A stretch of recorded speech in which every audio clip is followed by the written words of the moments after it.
The bargain the trade post on Vega 7 was noisy and full of strange smells. Ships came and went, carrying people from dozens of alien worlds. Ray stood near his small cargo ship, wiping grease off his hands. He was tired, hungry, and annoyed. The last job had been dangerous, repairing a broken reactor for a group of alien miners. The pay was supposed to be high, but now the merchant was making excuses. "I told you I don't have credits," the short, red-skinned alien growled. His name was Boric, a traitor with more lies than teeth. "But I can pay you in another way." Ray crossed his arms. "I almost died fixing your mess. Don't try to cheat me." Boric glanced around, then leaned closer. "I have something rare, very valuable in other sectors. Come." Ray followed him, not expecting much. Boric led him to a dark corner behind his cargo crates. There, sitting quietly with her head lowered, was a young alien woman. Her skin was pale silver, and her eyes were a bright, glowing blue. She wore a simple robe, her wrists marked with faded tattoos, symbols of slavery. Ray's stomach twisted. "What is this?" "A slave. Trained, quiet, obedient, worth more than your credits," Boric whispered. Ray stared at the girl. She didn't move or speak. Her hands were folded in her lap, and her face showed no emotion. He hated the idea of owning anyone. But he also knew that if he refused, Boric would sell her to someone worse. "She has no family, no planet. Nobody will come looking for her," Boric added. Ray sighed. He had no interest in owning a slave, but he didn't want to leave her behind either. "Fine," he said at last. "I'll take her, but not as property. She works on my ship if she wants. Otherwise, she's free." Boric blinked in confusion, but he quickly agreed. "As you wish. A deal's a deal." Ray turned to the girl. "Can you walk?" She nodded slowly and stood up. She was taller than he expected, thin but graceful. Without a word, she followed him to the ship. Back inside the Starfinder, Ray gave her a seat near the back and handed her a water pack. "What's your name?" She looked up at him for the first time. Her voice was soft but clear. "Lena." "All right, Lena. You're safe here." "I don't own you. You're not a slave anymore. Understand?" She hesitated, then gave a small nod. Ray left her to rest while he prepared the ship for launch. He didn't know what he was getting into, but something about her eyes stayed in his mind. They weren't the eyes of a servant. They were calm, steady. Almost royal. The next few days were quiet. Lena didn't talk much, but she watched everything. She learned how the ship worked, how Ray fixed engines, how navigation systems were programmed. She moved without sound, almost like a shadow. Ray noticed her intelligence but didn't question it. One evening, as the ship floated in deep space, Ray found her staring at the star map on the main screen. "Looking for something?" he asked. She shook her head. "Just looking." Her eyes rested on one corner of the map, in the unmarked zone near the border of Vilari space. "You know that region?" Ray asked. Lena looked away. "I've heard of it." Ray didn't press her. He respected her silence. But his curiosity grew.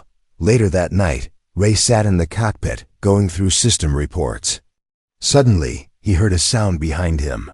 Lena stood at the door, holding a small device. "I fixed your scanner," she said quietly. "It was misaligned." Ray blinked. "How did you know that?" She paused. "I've seen similar systems before. You were trained in engineering?" "Not exactly." Ray watched her carefully. She was full of secrets. But she wasn't dangerous. In fact, she looked more lost than anything else. "Listen, Lena," he said. "You don't have to tell me everything. But if someone's after you, I need to know." "No one is after me," she said quickly. Too quickly. Ray didn't believe her, but he let it go. For now, the next planet they landed on was a quiet farming colony. Ray needed parts, and he figured Lena could use some fresh air. They walked through the market together, drawing a few looks. Humans and aliens rarely traveled in pairs like this. A merchant whispered something as they passed. Is that one of the Silverborn? They were all supposed to be gone. Ray turned. What do you mean? The merchant shrugged. Old stories. Royals with silver skin, wiped out in a war. Worth a fortune if any survived. Ray glanced at Lena, who looked down at her feet, avoiding eye contact. On the way back, Ray stopped her. Is there something you're not telling me? She said nothing. I don't care who you were, he added. But if someone's hunting you, I need to know before we end up shot out of the sky. She finally looked at him. Her voice was quiet. Thank you for not treating me like the others, Ray sighed. I don't treat people like cargo, never have. They didn't speak the rest of the way back. That night, Lena stood alone in the storage bay, staring at the stars again. Her fingers touched the faded tattoos on her arms. She closed her eyes. Far away, on a hidden world, a signal activated. A star chart flickered to life, and a symbol blinked red. The lost air was alive, and someone had just found her trail. Secrets in the silence. The Starfinder moved silently through deep space, heading toward the next job on a mining moon. Inside the ship, things felt calm, but something had changed. Ray couldn't stop thinking about Lena. She was different. She worked hard, never complained, and understood machines better than most trained engineers. She cleaned the panels, fixed a few loose wires without being asked, and even adjusted the ship's power flow to save energy. Ray watched her from the corner of his eye. She didn't act like someone broken by slavery. In fact, she didn't act like a slave at all. Where did you learn that? He asked once when she helped him fix the gravity stabilizer. She wiped her hands and answered softly, I used to watch others. That's all. Ray didn't believe her. But he didn't push her either. One evening, after a small dinner, Ray sat in the control room, checking star charts. Lena entered quietly, her hands behind her back. I cleaned the backup filters, she said, and tightened the coolant seals. Ray looked up. Thanks. You didn't have to. I don't like to sit and do nothing, she said. He nodded. Do what you want. Just take it easy. You've been through a lot. Lena didn't reply. She walked to the large window and stared at the stars. Her eyes locked on a bright one in the distance. Ray noticed. You always look at that part of the sky. Why? It reminds me of something, she said, her voice quiet. A place I haven't seen in a long time. You were taken from there? She nodded slowly. Family? He asked. I had one, a long time ago. That night, Ray couldn't sleep. Something about her words kept echoing in his mind. She didn't talk like a slave. She talked like someone who had lost a home, a real one. Maybe even a throne? The next day, they landed on a supply station near the edge of a red dwarf system. It was a routine job: deliver spare parts to a research team, refuel, and move on. Ray went to collect the payment. When he returned, he found two men standing near Lena. They were tall, dressed in black, and clearly not from the station. Ray approached quickly. Problem here? One of the men smiled, but it didn't reach his eyes. We're just admiring your companion. She's unique. She's not for sale, Ray said sharply. The man's smile faded. That's a shame. Some people would pay well for someone like her. Lena stayed silent, but her body had gone stiff. Ray stepped in front of her. We're leaving. He grabbed her hand and led her back to the ship. The men didn't follow, but Ray felt their eyes burning into his back. Once inside, Ray locked the hatch and turned to Lena. You knew them? No, she said. But her hands were shaking. They were looking for you. Why? She sat down slowly. Because of what I am. Ray waited. He didn't speak. Lena looked up. Her voice was low. I am not just some runaway slave. I was born in the capital city of Velaris, in the Royal Tower.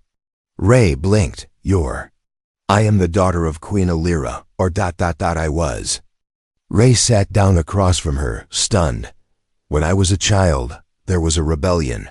A powerful family wanted the throne. They attacked the palace. My guards hid me and tried to escape, but we were caught. They killed the guards.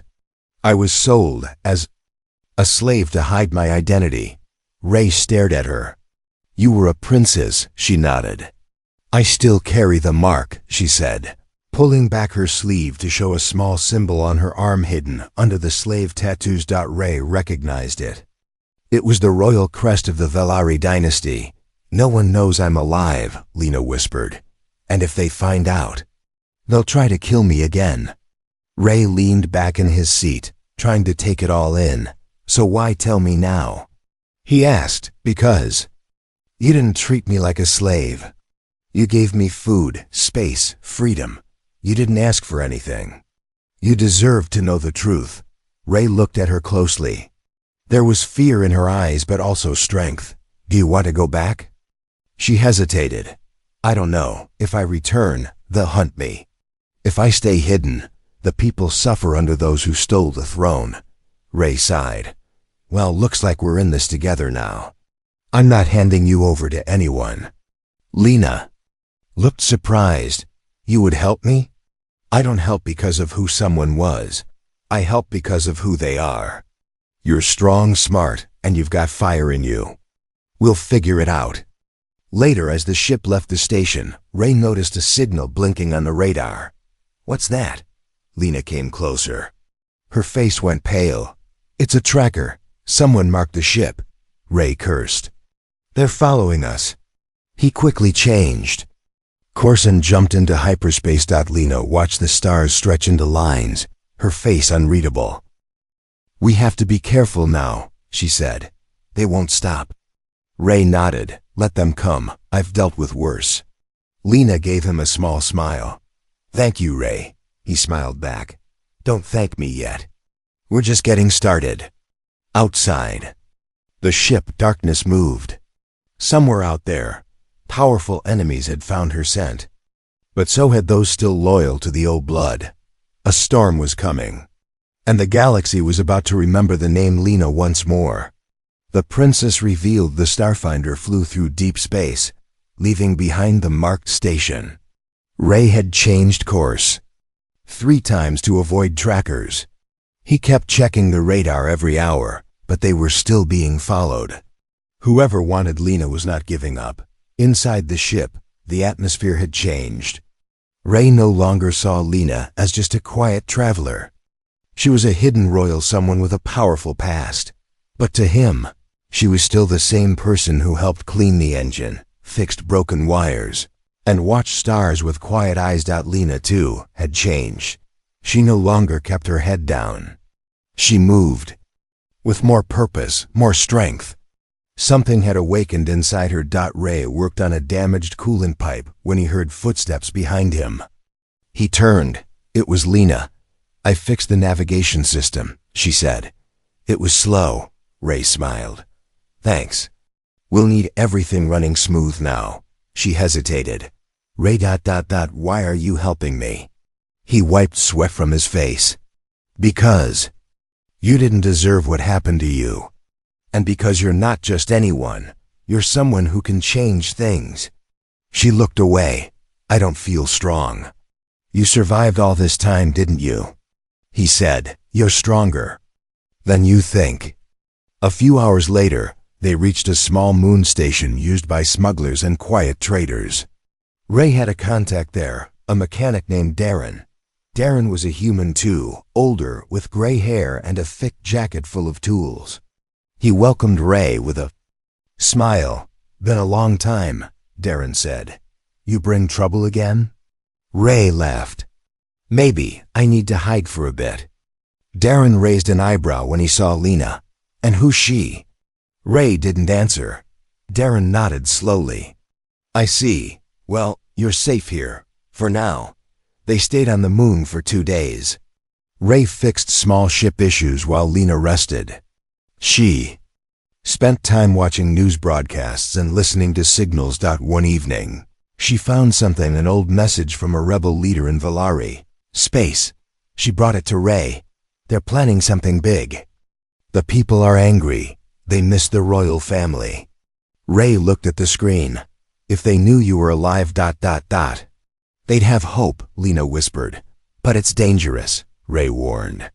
Once you show your face, there's no turning back. Lena nodded. I know. But maybe it's time.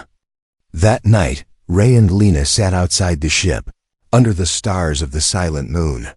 I don't want to run forever, Lena said. I want to take back what was stolen, not just for me, but for my people. Ray looked at her. She was not just a survivor now. She was a leader. I'll help you, he said. But we need a plan. We can't just fly in and announce you're back. Lena gave a small smile. I have an idea. The next day, Lena recorded a short message. She didn't say her name. She didn't show her face. But she spoke with power. To the people of Valari space... Your true heir still lives. The one who carries the blood of the queen is not gone. Hope is not lost. They sent the message across hidden channels, rebel networks, and old satellites still loyal to the royal house. Within hours, the response came back. Hundreds of signals, some full of joy, some full of warning, and one that stood out. A ship approaching. Fast, not a traitor, not a friend. Ray jumped into the cockpit. We've got incoming. Lena looked at the screen. The ship was armed and fast. Mercenaries, she said, sent to silence me. Ray grabbed the controls. Hang on. The Starfinder lifted into the sky. The enemy ship followed, firing shots that shook the hull. Ray spun through the clouds, dodging blasts, his hands steady. Lena jumped to the defense system. She had trained with battle programs in her youth. She targeted the attacker and fired. Lucky shot hit one of their engines. The enemy ship spun out of control and crashed into the moon's surface. Ray and Lena sat in silence, hearts racing. That was close, Ray said. They'll keep coming, Lena replied. We have to move. Fast. Before leaving the moon, another message arrived. This one was private. It came from Commander Hale, a leader of a hidden resistance group once loyal to Lena's mother.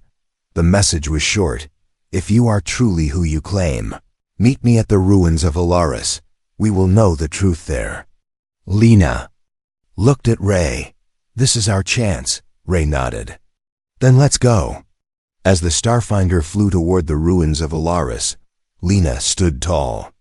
Her eyes no longer looked uncertain. Ray watched her and smiled. You don't just look like a princess anymore. You look like someone ready to take back a galaxy. Lena turned to him, her voice steady. Then let's give the galaxy something to believe in. Outside, stars lit the path ahead, and behind them, enemies gathered in the shadows, growing restless, afraid that the lost princess had returned, but they had no idea what was coming next. The fire within the Starfinder came out of hyperspace near a broken moon orbiting a dead planet. This was the location of the old city of Alaris, now nothing more than ruins. Long ago, it was a place of learning, beauty, and peace under the Valari dynasty. Now, only shattered towers and empty halls remained. Ray flew the ship slowly over the surface and landed near a broken statue of Queen Alira, Lena's mother. Dust and silence covered the land, but something powerful lingered in the air. Lena stepped out of the ship first. She looked at the ruins with quiet eyes. I used to come here as a child, she whispered. It was beautiful back then. Ray followed her, watching the horizon. We're not alone. From the shadows of the ruins, a group of people stepped out. Some wore old armor. Others had simple clothes, but all had one thing in common. They bowed when they saw Lena. An older man stepped forward. His face was scarred, but his voice was strong. I am Commander Hale. I served your mother until the day she fell. Lena raised her chin. Do you still serve the royal house? If the blood is true, Hale said, we follow without question. Lena stepped forward and pulled back her sleeve. The royal mark on her arm shimmered under the sunlight. Gasps echoed. Through the crowd, Holly knelt. "My princess, we thought you were gone." Inside a broken hall, Holly spoke with Lena and Ray. He explained that many people still hoped the royal family would return. But the enemy who took the throne, Lord Malrex, was cruel and powerful. He ruled with fear, using machines and mercenaries. Malrex destroyed cities, Holly said. He outlawed old traditions, slavery returned. And those who spoke your name disappeared. Lena clenched her fists. Then it's time to end his rule, Holly nodded. There are others ready to rise, but they need a symbol, a leader, you. Ray leaned forward. So what's the plan? Holly pointed to a glowing map. Malrex is holding a gathering on the planet Zera Prime in 5 days. All his top leaders will be there. If we strike then with you present, it could turn the tide. The next few days were busy. Hale's people repaired weapons and ships. Word spread secretly across rebel channels. From mining colonies, hidden bases, and forgotten worlds, supporters began to rise. Ray trained new pilots while Lena met with small groups of fighters. She didn't act like a ruler giving orders, she listened. She encouraged. She led by heart. At night, Ray found her outside the old palace ruins, looking at the stars. You sure about this? He asked. I have to be, she said. This isn't just about taking back power. It's about giving people hope, Ray smiled. You've changed. She turned to him. So have you. They stood in silence, the stars shining above, their fates tied by something more than just war. The final day arrived. Dozens of ships took off from the ruins, joining with others across space. The rebel fleet was small, but fast. And now, it had something the enemy didn't. A true leader. As they reached the edge of Zera Prime, tension filled the air. The enemy had built a fortress there filled with guards, shields, and war machines. Ray flew the Starfinder at the front of the fleet. Lena stood beside him, dressed in silver and white, wearing her mother's crest. The rebel signal went out. The true heir has returned. Rise now, or live forever in chains.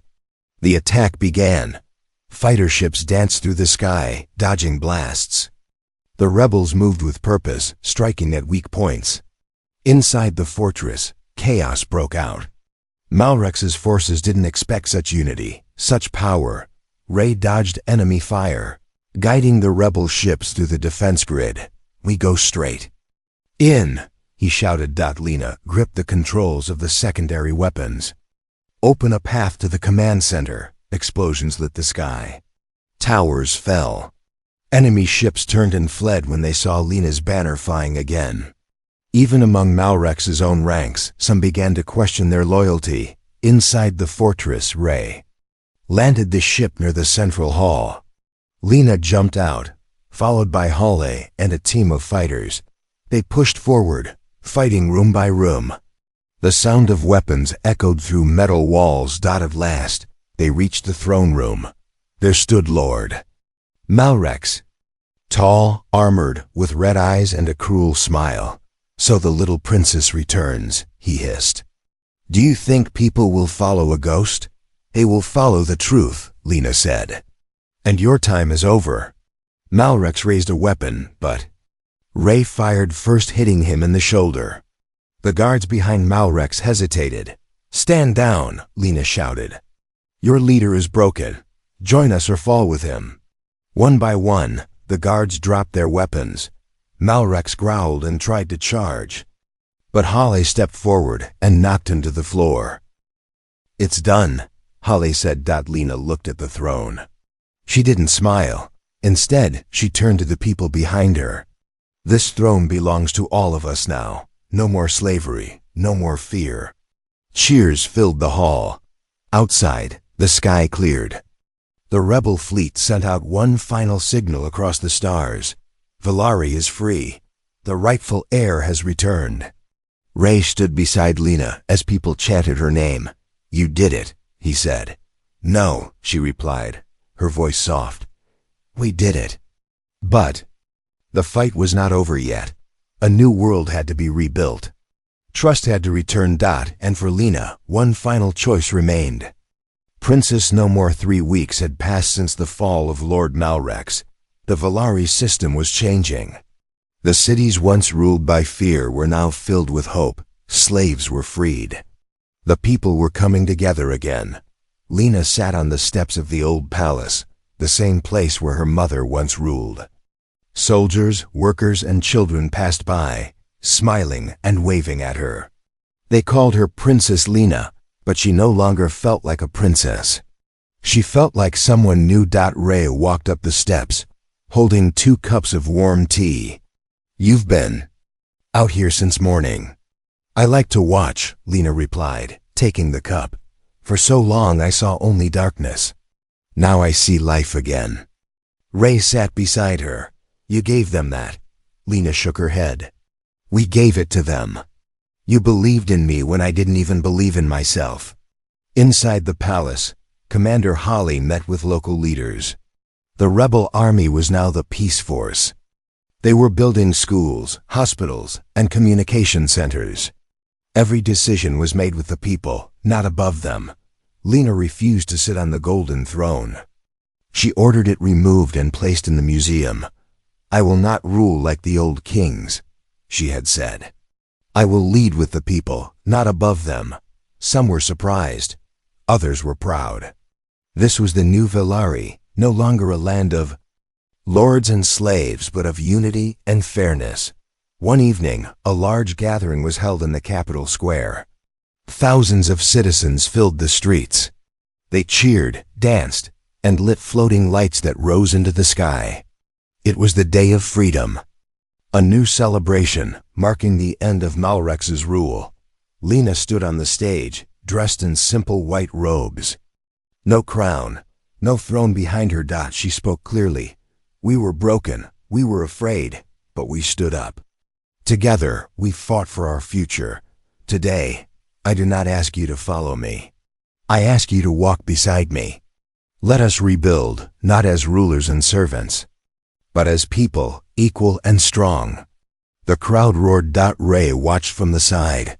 His heart felt full. He had seen her journey, from a quiet slave in the shadows to a voice of hope for an entire world. Later that night, Lena found Ray near the palace garden. Stars sparkled above them. You're leaving, aren't you? She asked gently. Ray nodded. I've done what I came to do. You don't need me anymore. Lena stepped closer. That's not true. I'll always need you.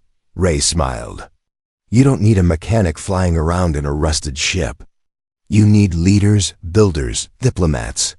You're more than that. She said, you're the reason I'm here. The reason I found my strength. Ray looked at her, quiet for a moment. And you found your place. She reached into her pocket and took out a small silver ring with the old royal crest. This was my mother's. I want you to have it. Ray shook his head. I can't take that. Yes, you can, she said, placing it in his hand. It's not a symbol of royalty anymore. It's a symbol of hope, of kindness, of what you gave me. Ray looked at the ring, then at her. What will you do now? I'll help guide this world, she said, but not as a princess.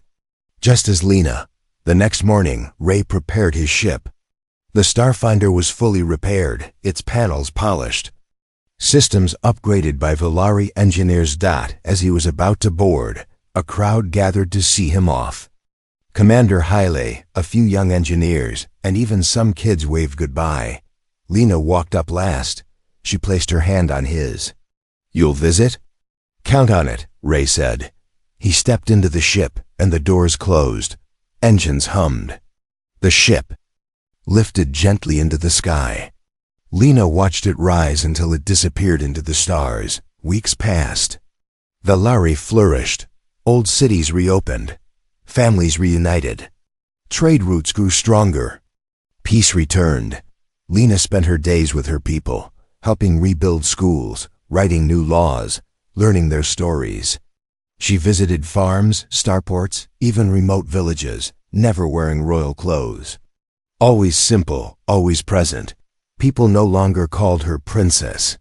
They called her leader Lena. And they followed her not because of her blood, but because of her heart. Far away, in another system, Ray flew through quiet space. He took small jobs, helped out small colonies, and sometimes just drifted among the stars. Every night he looked at the silver ring tied to a cord around his neck. It reminded him of everything they had faced, and everything still worth fighting for. One day, he received a message. It was from Lena. "The stars still wait for us, Ray. Come back when you're ready. We have more to build." Ray smiled and turned the ship toward home. The end.